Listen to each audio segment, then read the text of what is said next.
Class 10th विषय संस्कृत, पाठ है 9वां नंबर पाठ है ना। पाठ का नाम है स्वामी दयानंद सरस्वती, है ना। देखिए, पंडित या स्वामी दयानंद सरस्वती के बारे में कहा जाता है कि हमारे देश के महापुरुषों में से एक थे, जिन्होंने अपने और अपने सहयोगी के दम पे समाज में कई ऐसे बदलाव किए जो असंभव जैसा था। मतलब लग रहा था कि समाज को खोखला कर देगी, बर्बाद करके ही छोड़ेगी। ऐसी ऐसी कुप्रथाओं के विरुद्ध में स्वामी दयानंद सरस्वती सामने आकर लड़े और उसको जड़ से खत्म किए, जिसको हम कह सकते हैं कि उससे उसका उन्मूलन कर दिए।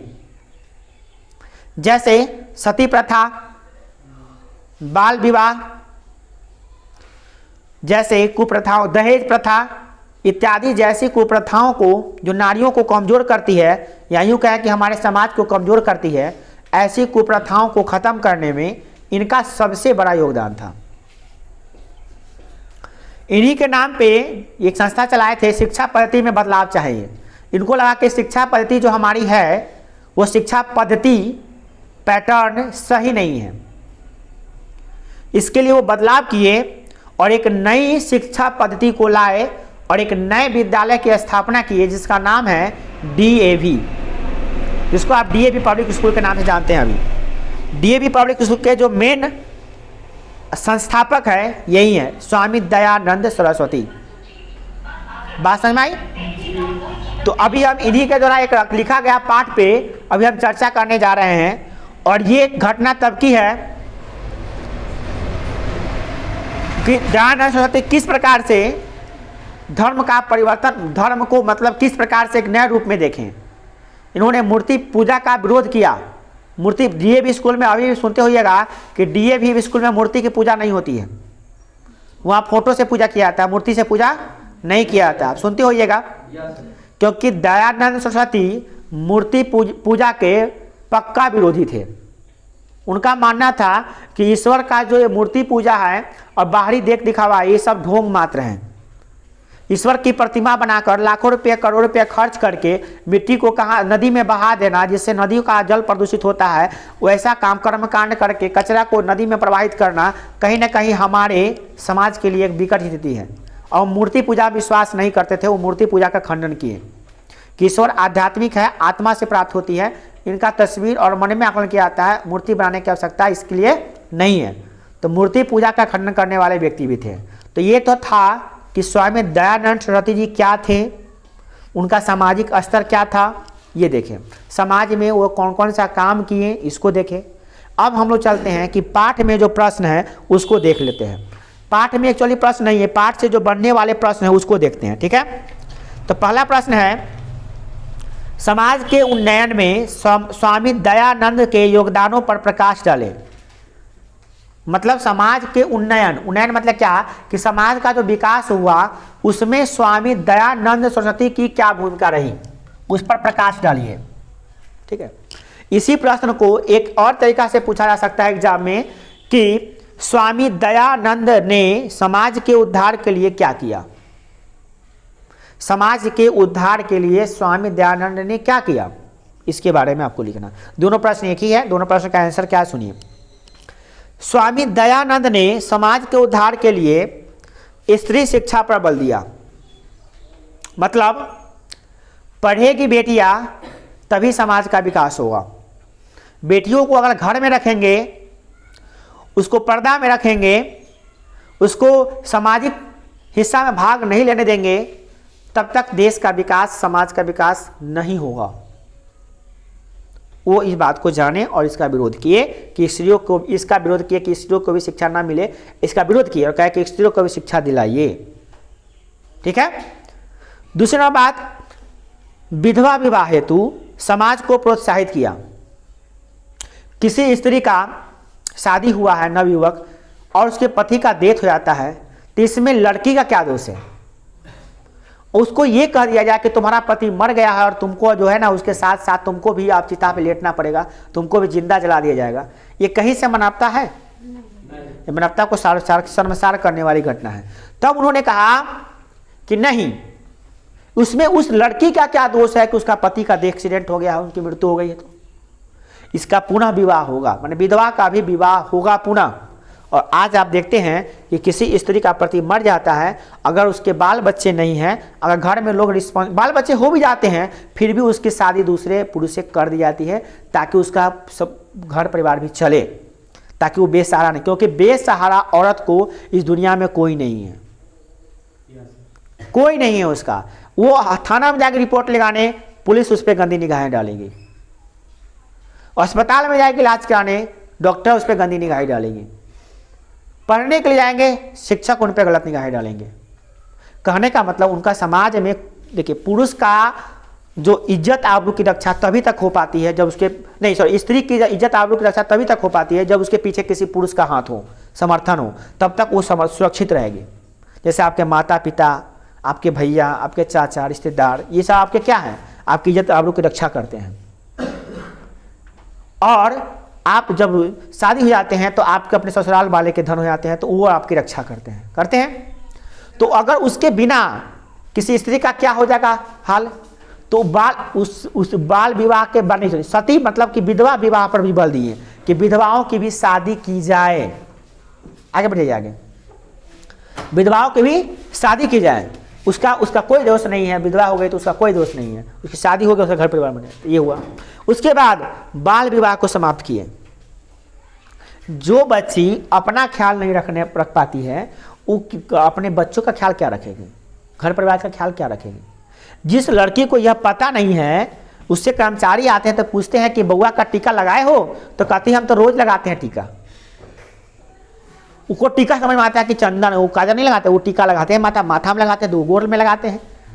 उनको टीका भी पता नहीं कि टीकाकरण क्या होता है, क्यों लगाते हैं। उस स्त्री का बच्ची का विवाह होगा तो वो अपने आप को संभालेगी कि घर परिवार को संभालेगी, बाल बच्चों को संभालेगी। तो बाल विवाह मतलब कि पहले 4 वर्ष की उम्र में ही, 5 वर्ष की उम्र में ही शादी कर दी जाती थी। 4 से 5 वर्ष की लड़की का शादी ठीक हो जाता था और 10 वर्ष के बाद लड़की चली जाती थी ससुराल, जिसको आप बालका बधू में देखे होइएगा, सीरियल चला था उसमें देखे होइएगा। तो उसको समाप्त किए। उसके बाद मूर्ति पूजा का खंडन किए। उसके बाद छुआछूत को समाप्त करने का प्रयत्न किए। समाज में छुआछूत का कि हम उस जाति के हैं, तुम नीच जाति के, तुमको छुएंगे ना तो हमारा धर्म भ्रष्ट हो जाएगा। ऐसी भावना को हम लोग कहते हैं छुआछूत की भावना। ईश्वर ने सबको बनाया, वो एक ही जात बनाया था, इंसान, मानव जाति का है। उच्च जात नीच जात किसने बनाया? मनुष्य ने स्वयं बनाया। तो ऐसी भावना थी हमारे समाज में, उसका भी विरोध किए। कौन? स्वामी दयानंद सरस्वती। तो आप देख सकते हैं कि स्वामी दयानंद सरस्वती समाज की हर बुराइयों को खत्म करने के लिए आगे आए। ठीक है, अगला प्रश्न है, स्वामी दयानंद ने अपने सिद्धांतों के संकलन में क्या किया? तो स्वामी दयानंद ने अपने सिद्धांतों के संकलन के लिए वैदिक धर्म सत्यार्थ प्रकाश नामक ग्रंथ की रचना की है। पहला नंबर बात तो ये किए कि वेदों का अध्ययन किए। स्वामी दयानंद सरस्वती स्वयं वेदों के, स्वामी दयानंद सरस्वती का एक अति होगा, लाइन याद की होइएगा, वेदों की ओर लौटो। याद है आपको? कथन उनका, लोकोक्ति कह सकते, कथन है कि वेदों की ओर लौटो। किसने कहा था? स्वामी दयानंद। स्वामी दयानंद जी का मानना था कि ज्ञान का जो जड़ है ना, वो वेद है। वेद से ही ज्ञान की उत्पत्ति हुई है। वेद में सभी ज्ञान का सार छुपा हुआ है, सारांश छुपा हुआ है। क्यों ना वेद का अध्ययन किया जाए, सिलेबस में क्यों नहीं वेद का अध्ययन डाला जाए? ठीक है, तो उन्होंने वेदों का अध्ययन किया और पुस्तक लिखी जिसका नाम है वैदिक धर्म। एक पुस्तक है सत्यार्थ प्रकाश नामक पुस्तक लिखी, सत्यार्थ प्रकाश, तो काफी फेमस हुआ। ठीक है, अगला है मध्यकाल में भारतीय समाज क्यों दूषित हो गया था? तो मध्यकाल में भारतीय समाज के दूषित होने के कई कारण थे। सबसे पहला नंबर जातिवाद, जहाँ होगा जातिवाद उसका नहीं होगा विकास। वैषम्यता, विषमता की भावना, ऊंच है गरीब है अमीर है। अस्पृश्यता मतलब कि छुआछूत की बात। धार्मिक आडंबर, ये है कर्मकांड करो, वो कर्मकांड करो, ऐसे कर्मकांड। पता है कितना हिंदू मुस्लिम बन गया कर्मकांड के कारण? हिंदू धर्म में इतना ना कर्मकांड था कि लोग उसे तंग आके मुस्लिम बन गया। स्त्रियों को अशिक्षा, स्त्रियों को पढ़ने का अधिकार नहीं था। दलितों महादलितों का तिरस्कार, कोई दलित है, महादलित है, पासवान है, डोम है, दुसाध है, हलकोर है, उस सबको पढ़ने का अधिकार नहीं था, मंदिर में जाने का अधिकार नहीं था, बाजार पर जाने का अधिकार नहीं था, कुआं में पानी भरने का अधिकार नहीं था, सार्वजनिक जगह पर अधिकार नहीं था, बस में सफर नहीं कर सकता था, चप्पल नहीं पहन सकता था। बताइए, ये दुर्गति था लोगों का। उस सब का विरोध किए थे ये स्वयं अकेले, और उनका लोग अनुयायी लोग भी साथ दिए थे उनका। और आर्य समाज का स्थापना करने वाले यही थे, स्वामी दयानंद सरस्वती। सबसे वीवीआई क्वेश्चन कि आर्य समाज की स्थापना किसने किया? स्वामी दयानंद ने। ठीक है, तो ये आप लाइन हर लाइन में लिख सकते हैं। स्वामी दयानंद के बारे में जब भी पूछेगा तो स्वामी दयानंद सरस्वती ने आर्य समाज की स्थापना किया और शिक्षा में बदलाव करने के लिए डीएवी स्कूल की स्थापना किए। 2 लाइन तो आप परमानेंट लिख दिया। उसके बाद वो बाल विवाह को दूर करने का उपाय किए, सती विवाह पर रोक लगाए, उन्होंने विधवा विवाह को फिर अति किए, मान्यता प्राप्त करवाएं, और साथ साथ स्त्रियों की शिक्षा पर बल दिए। ये सब पॉइंट आप दिमाग में सेट कर लीजिए। ठीक है, अगला है मध्यकाल में भारतीय समाज की कुरीतियों पर प्रकाश डालिए। तो मध्य समाज वही बात है, जातिवाद, छुआछूत, अशिक्षा, विधवाओं की दुर्गति, वो महिलाओं का व्यवहार, महिलाओं का सही स्थान नहीं होना, दलितों के साथ व्यवहार करना, ऐसे ऐसे मतलब कि घटनाएं घटित हो रही थी। इसीलिए हम कह सकते हैं कि मध्यकाल जो था ना, अंधकार काल था वो। इसमें लोगों को दिमाग ही नहीं था, लोग इसमें उलझ गए थे। अगला प्रश्न है स्वामी दयानंद की शिक्षा व्यवस्था पर वर्णन किए। स्वामी दयानंद सरस्वती शिक्षा व्यवस्था में क्या बदलाव किए? तो स्वामी दयानंद सरस्वती की प्राथमिक शिक्षा संस्कृति शिक्षा के रूप में प्रारंभ हुई, संस्कृत शिक्षा के रूप में प्रारंभ हुई। मतलब कि स्वामी दयानंद सरस्वती स्वयं संस्कृत के से ही पढ़े लिखे। अपनी शिक्षा से अभिप्रेरित होकर स्वामी दयानंद सरस्वती ने समाज में एक नई शिक्षा पद्धति को प्रोत्साहित किया। वे वैदिक साहित्य एवं भारतीय संस्कार के साथ साथ पाश्चात्य वैज्ञानिक को भी आवश्यक मानते थे और उसकी व्यवस्था को भी आरंभ किए। इसीलिए उन्होंने क्या किया? स्त्री शिक्षा पर बल दिया, छुआछूत की भावना को मिटाया, बाल विवाह का निवारण किया, कर्मकांड का निषेध किया। उन्होंने शिक्षा का बदलाव करने के लिए कहा कि समाज को बदलना होगा तो शिक्षा ही अस्त्र है, जिसे शिक्षा से ही हम समाज को बदल सकते हैं। और वह पुनः गुरुकुल के शिक्षा पद्धति के आधार पर डीएवी नामक वैदिक संस्था की स्थापना की। आपको ऐसा गुरुकुल की शिक्षा पद्धति क्या होती है? तो हमारे देश की सबसे प्राचीन और सबसे प्योर अगर कोचिंग संस्थान है, शिक्षण संस्थान, तो उसका नाम है गुरुकुल। अपने देश की सबसे पुरानी कोचिंग जो है ना, और वैदिक कोचिंग जो माना जाता है वो है गुरुकुल। इसीलिए हम नाम रखे थे इसका गुरुकुल। तो आप कहिएगा सर गुरुकुल कौन था? जिसमें राम, लक्ष्मण और भरत शत्रुघ्न पढ़ा करते थे। जो राम, लक्ष्मण और भरत, उनका नाम भी गुरुकुल ही था। और ये अपने आसपास कोई बहुत दूर का नहीं था, अयोध्या की बात हो रही है, समझ गए? और उसी से प्रेरित होकर डीएवी स्कूल खुला था, उसी से प्रेरित होकर। और जो दयानंद एंग्लो वैदिक नामक के नाम, डीएवी का पूरा फुल फॉर्म है दयानंद एंग्लो वैदिक। दयानंद पूछे कोई डीएवी का फुल फॉर्म क्या पड़ता है बताओ तो? डी है ना, डी माने दयानंद, ए माने एंग्लो और वी माने क्या होगा? वैदिक। हाँ, दयानंद एंग्लो वैदिक नहीं पता होगा बहुत को। दयानंद एंग्लो वैदिक नाम भी डाला हुआ है। इस विद्यालय को स्थापित किए और संचालित करवाए जो आज ऑल ओवर इंडिया में सब जगह है ना। और उनका मानना था कि शिक्षा में बदलाव करेंगे, अगर शिक्षा में बदलाव हुआ तभी जाकर देश का विकास होगा, समाज का बदलाव हुआ। ठीक है, इनका बदलाव, और सही में उनका शिक्षा भी अच्छा दिए। अब बात करते हैं, थोड़ा पाठ में क्या प्रश्न आ गया कि महाशिवरात्रि पर्व पर स्वामी दयानंद के जीवन में क्या उद्बोधक कैसे बना? मतलब कि महाशिवरात्रि के रात में क्या हुआ था कि स्वामी दयानंद का जो है कलेजा बदल गया, सोच बदल गया। क्या हुआ था उस रात को? तो पढ़ते हैं हम लोग क्या हुआ था। एक बार की बात है, सुनिएगा, बड़ा इंटरेस्टिंग चीज है। शिव जी की उपासना के समय उन्होंने देखा कि एक चूहा भगवान शंकर की मूर्ति पर चढ़कर उन पर चढ़ाए हुए प्रसाद को खा रहा है। उन्हें यह विश्वास हो गया कि मूर्ति में भगवान नहीं होते हैं। उनका कहना था कि मूर्ति पूजा के विरोधी बन गए और वेदों का अध्ययन करके सत्य का प्रचार करने लगे। और शिवरात्रि के समय रात में जो ये घटना घटित हुआ कि एक भगवान जी का मैंने शरीर पर चढ़ के एक चूहा एक वहाँ पे जाके प्रसाद को जूठा कर रहा है और उस पर अपने नित्यकर्म, मतलब इस टाइप का हुआ ना। वहाँ पे अब शंकर जी पे चढ़ेंगे तो उनको पता थोड़ी ना, तो सुसु आएगा तो वहीं पे करेगा ना। तो कहने का मतलब कि मूर्ति में कोई भगवान का वास्ता नहीं है। उनका कहने का मतलब है कि मूर्ति पूजा का दिखावा है सिर्फ, दिखावा मात्र है कि मूर्ति पूजा में जो हम इन्वेस्ट करते हैं उसे लाखों करोड़ रुपया खर्च होता है, वो कहीं ना कहीं दिखावा है। सही में सही में देखा जाए तो हर मूर्ति पूजा में क्या होता है, बहुत बड़ा मिट्टी का मूर्ति बनवा के हम लोग क्या करते हैं, उसको धसा देते हैं। अगर उतने ही पैसा से समाज का कल्याण हो सकता है ना। तो मूर्ति पूजा का पूर्णतः, वो पत्थर का मूर्ति हो चाहे मिट्टी का मूर्ति हो चाहे संगमरमर का मूर्ति हो, वो मूर्ति पूजा का पूर्णतः खंडन किए और मूर्ति पूजा का पूरा विरोध किए। कई लोग इसको माने और आर्य समाज के मानने वाले लोग जो है ना मूर्ति की पूजा नहीं करते हैं। आपको भी पता होना चाहिए बात। आपसे सवाल ये पूछ सकता है कोई कि किस समाज में मूर्ति की पूजा नहीं होती है, तो आर्य समाज में मूर्ति की पूजा नहीं होती है। तो उस रात से उसको क्या हुआ कि बदलाव हुआ। अब कैसा एक चूहे के कारण इतनी मानसिकता में बदलाव, देखिए बदलाव छोटे से होता है, छोटे चीज़ से ही बड़ा रिजल्ट निकल जाता है। अब बड़े बड़े लोग जो है ना बड़ा बड़ा चीज़ नहीं सोचे थे, छोटे छोटे चीज़ को सोच के बड़ा बने थे। बस एक चीज़ पर ज़्यादा फोकस किए थे। न्यूटन साहब क्या जरूरी था उनको सेब के बारे में पता करने का, सीधी बात सेब गिरा उठा के खा लेते।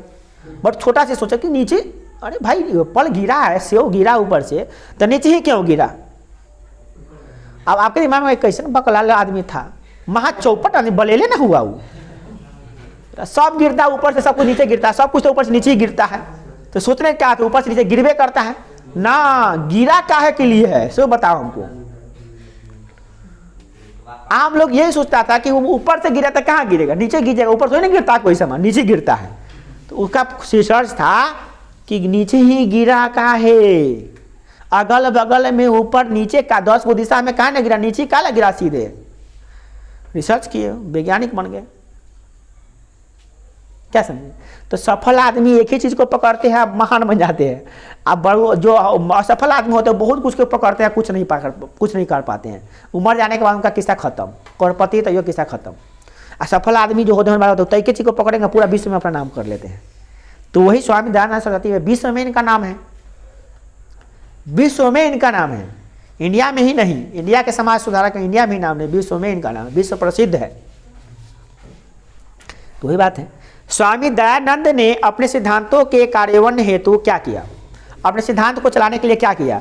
तो आधुनिक भारत के समाज और शिक्षा के महान उद्धारक स्वामी दयानंद भारतीय समाज में व्याप्त ये छुआछूत की भावना, धर्मकांड में आडंबर इत्यादि को दूर करने का प्रयास किया। भारतवर्ष में राष्ट्रीयता को लक्ष्य बनाकर भारतवासियों के लिए पथ प्रदर्शक का काम किया, दूषित प्रथा को खत्म किया, शुद्ध तत्व ज्ञान का प्रचार प्रसार किया, वैदिक धर्म एवं सत्यार्थ प्रकाश नामक ग्रंथ की रचना किए और भारतवासियों को एक नई शिक्षा नीति से अवगत कराए। देख लीजिए, एक्चुअली नाम उससे नहीं होता है, नाम रिजल्ट से होता है, समझ गए। बट लोगों को मेंटेलिटी होता है ना, और होता है तो उसको प्रथा को खत्म करना पड़ेगा ना, धीरे धीरे प्रथा को खत्म करना पड़ेगा। मूर्ति का जो विसर्जन, हमको मूर्ति पूजा से ज़्यादा, जैसे स्वामी दयानंद को तो मूर्ति पूजा से बिल्कुल डिस्ट्रैक्टेड है उनको, और हम लोगों को तो मूर्ति पूजा से तो हमको अच्छा मानते हैं। बट उनका विचार था, वो अच्छे, बहुत हम लोगों के सोच से बहुत अच्छे आदमी थे, इसलिए उनको बुरा लगा। हम लोग उनसे बहुत निम्न क्वालिटी के आदमी हम, तो हमको अच्छा लग रहा है। जब हम उनके ऐसा सोचने लगे तो शायद हमको भी बुरा लगने लगे, क्या उतने महान तो हम नहीं हैं कि समझे कि, है ना। तो हम लोग मूर्ति पूजा, बट ये विसर्जन वाला काम हमको बड़ा खराब लगता है। अब कई बार हम बता चुके हैं हाँ, कि देखिए नाचना गाना गलत बात नहीं है, नाचिए गाइए जश्न मनाइए, बट मातारी को विदा करते समय ये तो बड़ा अजीब पागलों वाला व्यवहार लग रहा था। जब किसी की माँ विदा हो रही है, किसी की बेटी विदा हो रही है, वो हंस रहा हो, धूम मचा रहा हो, दारू पी रहा हो, ये बात हुआ। ये खराब लगा हमको। तो लोग अभी इसको ढो रहा है, प्रथा को ढो रहा है। जहाँ 2-3 लोग कम करेगा, नहीं 1-2 नहीं करेंगे, हम नहीं करेंगे, वो नहीं करेगा, तो धीरे धीरे सब खत्म हो जाएगा, कोई नहीं करेगा। तो तू करेगा ठीक है, तो करिए, चल आगे देखिए। अब इस समाज में इतना बड़ा लाइन है, तू एक लाइन में खड़ा हो जाओ। देखिए, स्वामी दयानंद को मूर्ति पूजा के प्रति आस्था कैसे हुई, तो आपको बता दिए हैं, अभी ये जस्ट बताएं कि स्वामी दयानंद सरस्वती जी महाशिवरात्रि के अवसर पर बगल के पंडित मंदिर था, तो उसी में पंडित लोग पूजा करा रहे थे। उसके माता पिता दयानंद के माता पिता सब लोग गए थे मंदिर में, वो भी गए थे। तो देखे कि माँ सरस्वती पार्वती मैया का और शंकर जी का पूजा हो रहा है। महाशिवरात्रि में तो उन्हीं का पूजा होता है, क्योंकि विवाह हुआ था उनका, नहीं महाशिवरात्रि में विवाह ही ना हुआ था, तो वही का उत्सव हो रहा था। महाशिवरात्रि सब आप लोग मनाते हैं, महाशिवरात्रि मनाते होइएगा, सहते भी होइएगा आप लोग। तो उसमें वहाँ पे बैठे हुए थे, तो उन्होंने देखा क्या देखा कि उस मूर्ति पे चूहा, चूहा का जो कर्मकांड, मैंने चूहा का जब तांडव देखे हूँ तो वो देख के कहे भाई वही पर टट्टी उटी करते, वही जूठा कर रहे हैं प्रसाद, वही भगवान अगर उसमें कहाँ से आ गए? भगवान होता जरूर कुछ ना कुछ बर्ताव होता है उसमें कुछ, तो वही के लिए उसके दिमाग में आ गया कि नहीं वो मूर्ति पूजा करना हम लोग को नहीं करेंगे। बड़े लोग बड़ी बातें, बड़े लोग मानते हैं ना सब कुछ, मगर मानने की बात है, हम लोग नहीं मानते हैं और हमारी सोच तो नहीं है बिल्कुल ऐसा। हम लोग को लगता है कि मूर्ति रखने से सारा कुछ पवित्रता आ जाती है। जैसे ऐसे पूजा करेंगे ना तो शायद भगवान का दिमाग में कम आए, तो मूर्ति को रख लेंगे सामने पूजा करेंगे तो थोड़ा प्रभाव बनेगा उनका, तो शायद मूर्ति पर फोकस आने के बाद में कहीं ध्यान आए कि भगवान के बगल में खड़ा है। जैसे आप यहाँ कहीं जाते हैं तो आप गए मन में गंदे गंदे विचार आ रहे हैं, ठीक है, तो आप थोड़ी देर के लिए मंदिर में गए जहाँ पे कोई आदमी नहीं है, घंटी बज रहा है, पुजारी पूजा कर रहे हैं, वहाँ पे जाइए, आपको गंदे विचार आएंगे? वहाँ पे आके वो गंदे विचार धीरे धीरे कैंसिल हो जाएंगे। जो भी आपके गंदे विचार हैं, जो भी तुच्छ विचार हैं, सब खत्म हो जाएंगे। क्यों? क्योंकि मंदिर का जो घंटी, मंदिर का माहौल, पंडित का उच्चारण मंत्र, भगवान का जी का मूर्ति सामने आने से कुछ ना कुछ प्रभाव तो पड़ेगा, प्रभाव तो कुछ पड़ेगा। हाँ, भीड़ भाड़ है तो प्रभाव नहीं पड़ेगा, भीड़ भाड़ का प्रभाव पड़ेगा, बट उसमें तो प्रभाव पड़ेगा ही पड़ेगा। क्या? चलिए वो बात है, चलिए उसकी बात है। अच्छा, बड़े बड़े मंदिरों में देखे हैं, बड़े बड़े मंदिरों में मूर्तियां कहाँ होती हैं? वैष्णो देवी गए थे, कहाँ मूर्तियां थी? पिंड है, शक्ति पिंड है, इतना छोटा सा पिंड है, जैसे इतना वो शिवलिंग नहीं होता, उसी तरह से छोटा पिंड है। जैसे कि हम लोग छठ घाटे करते थे, मिट्टी का नहीं बनाते हैं पिंड, कभी कहते हैं मिट्टी का इतना ऊँच करते हैं, उस के पिंड है। अथा लोग का मतलब कहते हैं कि 70 लाख 80 लाख लोग हर साल आते हैं वहाँ। आगे देखते हैं। अब देखिए, मध्यकाल में भारत में फैली हुई कुरीतियों का वर्णन किया, तो आपको बता दिए कितनी बार आ चुका है कि मध्यकाल में कौन कौन कुरीति था। छुआछूत, जातिवाद, विधवाओं की दुर्गति, बाल विवाह, ये सब था। तो वही प्रश्न आ गया। अगला है, आर्य समाज की स्थापना किसने की और कब की, इसके बारे में लिखिए। तो आर्य समाज की स्थापना स्वामी दयानंद सरस्वती ने 1885 ईस्वी में मुंबई नगर में की थी। कहाँ पे? मुंबई नगर में की थी। आर्य आए 83 में तो मरिए गए थे, 1883 में। ठीक है, देखिए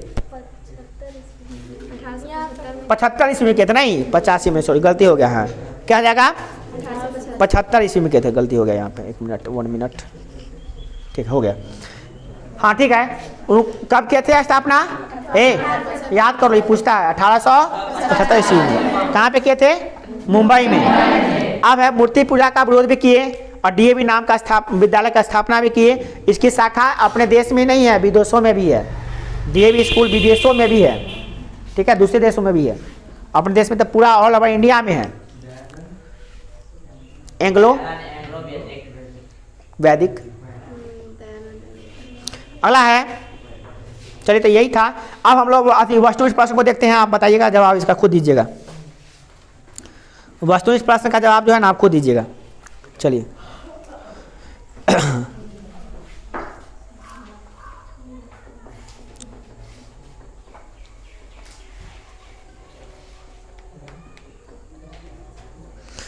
प्रश्न है, स्वामी दयानंद कौन थे? तब पाटलिपुत्र माने कौन थे, किस पाठ के लेखक थे?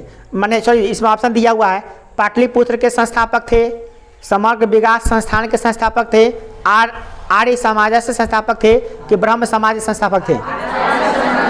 तब आराम से बन जाएगा सब सवाल। देखिए अगला सवाल देखिए, समाजस्य शिक्षाएं उद्धारक क, समाज के शिक्षा को उद्धार करने वाले व्यक्ति कौन थे? स्वामी दयानंद। ऐसे और भी नाम आया है, बट स्वामी दयानंद का नाम प्रथम आएगा। अगला है, कस्य प्रचार दयानंद अक्रोध, किसका प्रचार किए थे? तो वैज्ञानिक तत्व का, सामाजिक ज्ञानस्य का, नगर व्यवस्था का, कि शुद्ध तत्व ज्ञान का? तो आपको बता दिए थे शुरू में कि शुद्ध तत्व ज्ञान पर फोकस किए थे, कि आत्मा पढ़ाई शुद्ध तत्व ज्ञान के लिए होनी चाहिए, ठीक है, और वेदों की शिक्षा होनी चाहिए, ये बताए थे। तो क्या हो जाएगा इसका आंसर? शुद्ध तत्व ज्ञानस्य। अगला है, दयानंदस्य जन्म कस्मिन् प्रांते अभवत, दयानंद सरस्वती का जन्म किस प्रांत में हुआ था? तो बिहार प्रांत, महाराष्ट्र प्रांत, गुजरात प्रांत, झारखंड प्रांत। देश का अधिकांश लोगों का जन्म गुजरात में हुआ था। जैसे महात्मा गांधी का जन्म, नरेंद्र मोदी का जन्म और दयानंद सरस्वती का जन्म सब कहाँ हुआ था? गुजरात में। चलिए अगला, स्वामी दयानंद से रचना कह आसित। स्वामी दयानंद की रचना कौन है? सत्यार्थ प्रकाश, रामायण, वेद, पुराणम। तो आपको पहले बता दिए थे सत्यार्थ प्रकाश। क्या नाम है? याद कर लीजिए, VVI ऑब्जेक्टिव है। क्या नाम है? चलिए अगला है, कस्य स्थापना 1875 ईस्वी वर्षे अभवत। 1875 में किसकी स्थापना की गई थी? तो आर्य समाज की स्थापना की गई थी। तो ऐसा होगा आर्य समाजस्य। अगला है, दयानंद निधानस्य कदा अभवत। दयानंद सरस्वती का निधन कब हुआ था? तो 1883 ईस्वी में हुआ था। ठीक है। अगला है, स्वामी दयानंद डैश अस्थि कौन थे? किसान थे, द्वारपालक थे, लेखक थे, समाज उद्धारक थे। समाज उद्धारक थे नहीं। चलिए, बालकस्य नाम इति कृतम। स्वामी दयानंद सरस्वती के बचपन का नाम क्या था? तो इस बताए नहीं थे। इसका देखिए, मूल विष्णु, मूल शंकर, ब्रह्मा। तो उनका बचपन का नाम याद कर लीजिए, बहुत बार पूछा चुका है कि स्वामी दयानंद के बचपन का नाम मूल शंकर था। क्या नाम था? मूल शंकर। शंकर भगवान के पूजा में उनको हुआ था खंडन, और तभी से विरोध कर दिए थे मूर्ति पूजा का। याद रखिए, मूल शंकर। चलिए, बहुत बार पूछा है। अगला है, शंकरस्य विग्रह मारुआ विग्रह प्रंत द्रवाणी भक्षंती डैट। तो जो क्या थे, किसको देखे जूठा करते हुए? प्रसाद को। तो चूहा को अंग्रेजी में कहते हैं मूसका, मूसक, है ना? संस्कृत में अंग्रेजी में कहते हैं मुस्का कहते हैं। मूसक, मूसक माना तो चूहा है। क्या? चूहा को स्लावोनिक भाषा में माइस, पुराने स्लावोनिक। वो तो इंग्लिश में ना। स्लावोनिक भाषा है। स्लावोनिक भाषा कौन कहा है? गाइड में था। पुराने स्लावोनिक भाषा में चूहा को माइस। गाइड में था तो रहा होगा। इस संस्कृत भाषा में कहते हैं, यहाँ पे संस्कृत भाषा उसका उत्पत्ति हुआ होगा कहीं। संस्कृत में चूहा का मूसक ही कहते हैं। और भी नाम है उसका, प्रयास शब्द और भी है, बट ये मूसक। अगला है, ए रात्रि जागरण के बाद, क्या बात करते हैं? रात्रि जागरण के बाद मूल शंकर कहाँ चले गए? घर चले गए, विद्यालय चले गए, वस्त्रालय चले गए कि भोजनालय चले गए? तो घर चले गए थे। वहाँ पे देखे मूर्ति पर ऐसे कांड हो रहा था, उसका घर चले गए और रात को सोचे बस बदलाव हो गया। अगला है, स्वामी दयानंद संस्थापक है। किसके संस्थापक है? तो आर्य समाज के संस्थापक हैं। अब है वस्तुनिष्ठ प्रश्न हिंदी के। स्वामी दयानंद कौन थे? तो आर्य समाज के संस्थापक थे। अगला है, स्वामी दयानंद के बचपन का नाम क्या था? तो मूल शंकर।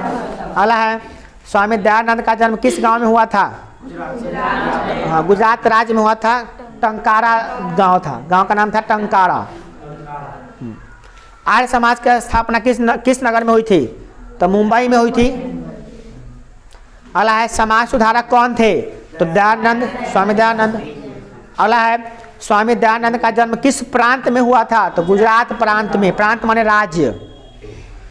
अगला है, सत्यार्थ प्रकाश किसकी रचना है? तो स्वामी दयानंद की। अगला है, आर्य समाज की स्थापना कब हुई थी?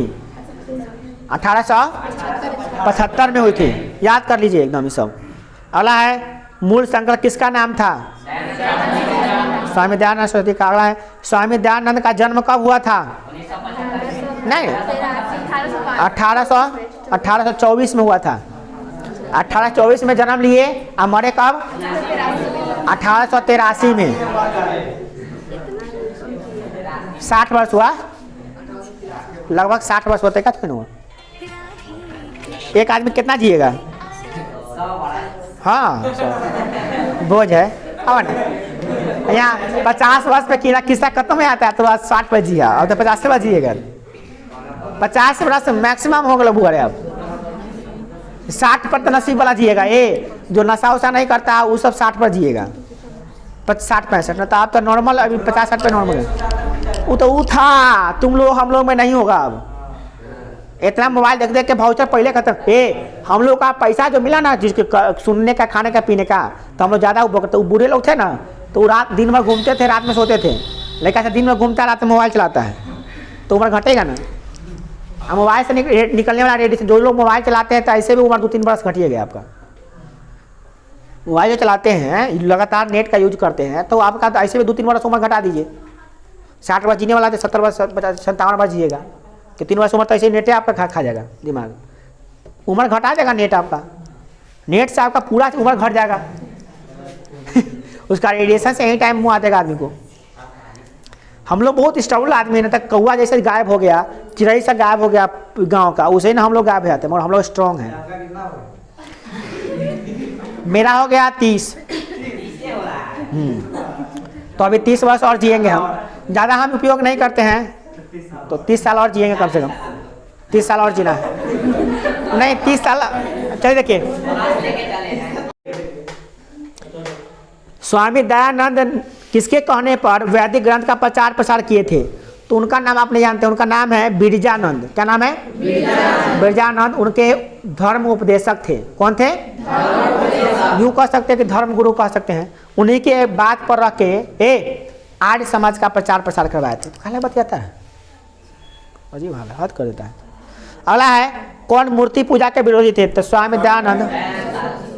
स्वामी दयानंद के माता पिता किसके उपासक थे? किसके मतलब, तो शिव जी के उपासक थे। शिव जी के मूर्ति जब जन्मे करते उनकी पूजा करने गए थे। फिर मृत्यु कब हुई थी? तो फिर आ गया वहीं 1883 में। घर छोड़कर स्वामी दयानंद कहाँ चले गए थे? मथुरा में चले गए थे। मथुरा यूपी में है। मथुरा चले गए थे। घर में उनको अब लगा कि घर में रहेंगे तो सामाजिक बंधन में बंध जाएंगे, समाज का कल्याण नहीं कर पाएंगे, इसलिए शादी विवाह नहीं किए थे। शादी करेंगे तो समाज का कल्याण कैसे करेंगे? अब आगा अब शादी कर लिए हैं, आप सोचेंगे तो आप फ्री में पढ़ाया थोड़ी ना होने वाला है। पहले सोचते तो हो जाता, क्या नहीं करते शादी तो हो जाता कि फ्री में पढ़ाएं, शिक्षा फ्री में करते हैं, स्कूल फ्री में करते हैं, कुछ और करते हैं, समाज के लिए करते हैं, देश के लिए करते हैं। तो शादी कर लिए तो अपना परिवार के लिए कि जाए, फिर अपना रिस्पॉन्सिबिलिटी बढ़ गया। बच्चे का तो दिमाग, जो दिमाग यहाँ पढ़ा के बचल रहेगा, बचल कुचल आपका ऊपर जाके खत्म हो जाएगा, मतलब जहाँ जाइए परिवार में वहाँ खत्म हो जाएगा। और जब बचल कुचल रहेगा आपका बाल बच्चा रहेगा वो खा जाएगा, है ना? बचेगा कहाँ दिमाग? जो महान लोग होते हैं उनको परिवार छोड़ना ही पड़ता है। जितने महान लोग हुए उनको परिवार छोड़ना ही पड़ा है। परिवार में रह के ज़्यादा लोग महान लोग कहाँ बन पाते हैं?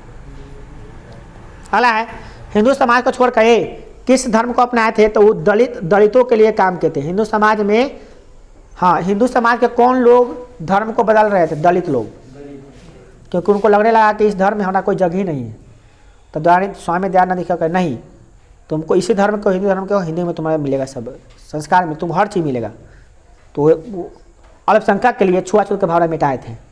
अगला है, बस हो गया, यही लास्ट आपका है। कितना? 17 क्वेश्चन है आपका हिंदी में। और संस्कृत में कितने प्रश्न थे? तो संस्कृत में प्रश्न थे टोटल, नहीं अंदाजी क्या बोलते रहता है, संस्कृत में जो है आपका लगभग 11 प्रश्न थे। 12 संस्कृत में, 12 हिंदी में 17, और हिंदी वाला प्रश्नोत्तर था लगभग 5-6 गो। हटा दिया